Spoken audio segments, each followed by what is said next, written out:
6 বছর আগে বাড়ির পাশে ঝড়ে আক্রান্ত কাকের ছানাটি কুড়িয়ে পায় আশরাফ আলীর স্ত্রী খুরশিদ জাহান রোজি। ছানাটিকে বাঁচানোর জন্য প্রতিদিন গমের আটা গুলিয়ে খাওয়াতেন তিনি। এরই মধ্যে কাকের ছানাটি খুঁজে পায় স্বকীয়তা, আর রোজির স্নেহের পরশে তার পরিবারের সদস্যের মতোই ছানাটি বড় হতে থাকে।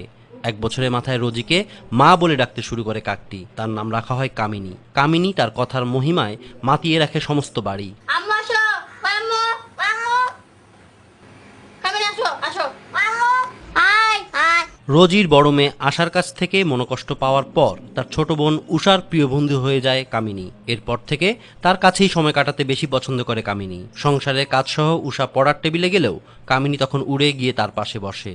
ঘুমানোর সময় পাশে বসে পাহারা দেয়।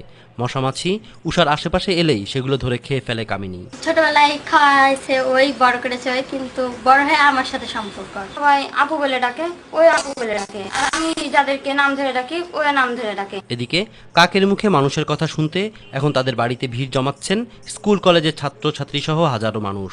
কাক একটা এমন প্রাণী যে এটা কাউকে পোষ মানানো যায় না, কিন্তু আসলে এটা অবাক কাণ্ড যে তিনটি মেয়ে তারা কাকটাকে পোষ মানিয়েছে। কাকে কথা বলছে, মানুষের কন্ট্রোল দিয়ে কথা বলছে, এটা প্রথম দেখলাম জীবনে। বাস্তবে আজকে এখানে এসে দেখলাম যে কাক সত্যি সত্যি কথা বলে। বাবা, আব্বু, মা, আম্মু, খালা, খালু, মামা, মামি ও আপা, আপু সহ অনেক কথাই এখন বলতে পারে কাকটি। আমাদের সন্তানের মতন আব্বু, আম্মু, কাকা, চাচা এদের নাম ধরেও ডাকে। শিখানো নয়, নিজে থেকেই কাকটি মা বলে ডাকতে শুরু করে বলে জানান রোজি। সে আমাকে খুব ভালোবাসে, আমার আম্মু বলে ডাকে।